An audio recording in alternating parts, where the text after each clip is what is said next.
Ipinagtibay na ni Pangulong Marcos Jr. ang dalawang mga mahalagang batas na makatutulong para mas maisulong ang ating karapatan sa ating mga teritoryo at maprotektahan ang ating mga likas yaman. Nagbabalik si Kenneth Pasyente sa Sentro Balita. Sa layuning mas maitaguyod ang soberanya ng Pilipinas at mas maging malinaw ang hangganan ng teritoryo nito, dalawang batas ang pinirmahan ni Pangulong Ferdinand R. Marcos Jr., ang Philippine Maritime Zones Law at Philippine Archipelagic Sea Lanes Law.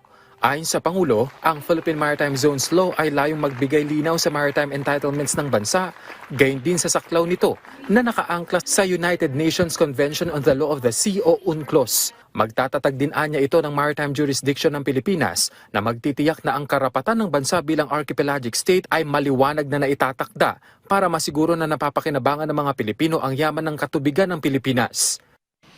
Our people, especially our fisherfolk, should be able to pursue their livelihood free from uncertainty and harassment. We must be able to harness mineral and energy resources in our seabed. Maintaining the primacy of the UNCLOS and the 2016 Arbitral Award as our beacons in the maritime domain, the Philippines reaffirms its sovereignty, sovereign rights, and jurisdiction in our waters. By defining and asserting our maritime zones, we project to the international community that we are staunchly committed to nurturing, cultivating, and protecting our maritime domain. Habang ang Philippine Archipelagic Sea Lanes Law naman ay magpapalakas anya sa maritime at aerial policies ng Pilipinas sa pamamagitan ng pagtatakda ng mga ruta para sa mga international vessel.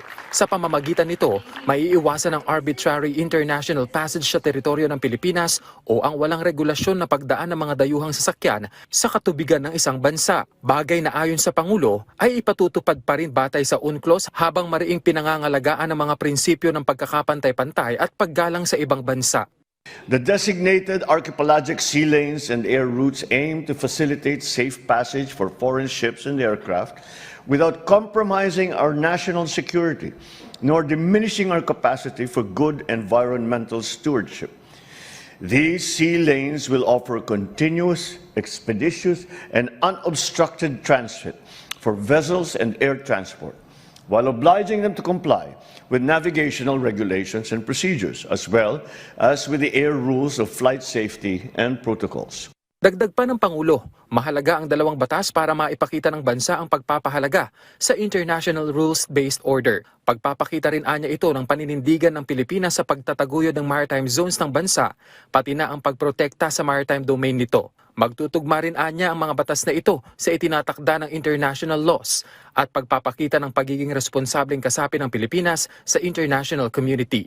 Umaasa naman ang Pangulo na sa pamamagitan ng dalawang batas na ito, mas mapapalakas pa ng bansa ang pagprotekta sa maritime interest ng bansa. I therefore call on all concerned government agencies and the local governments to review rules and regulations against these new laws with a view of undertaking the necessary steps for their effective implementation. Ikinalugod naman ng National Maritime Council ang dalawang batas.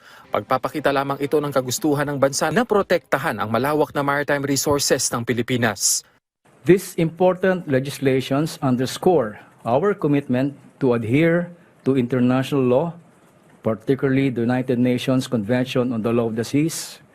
They provide essential guidelines for navigation and the sustainable management of our waters, promoting maritime safety, security, and responsible stewardship of our precious marine ecosystems.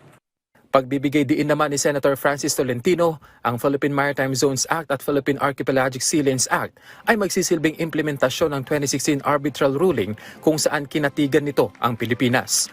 Gayunman, giniitang senador na bagaman may ganitong uri ng batas, hindi agad ito kikilalanin ng ibang bansa. We don't expect an instant recognition on the part of China because they have been disregarding international law.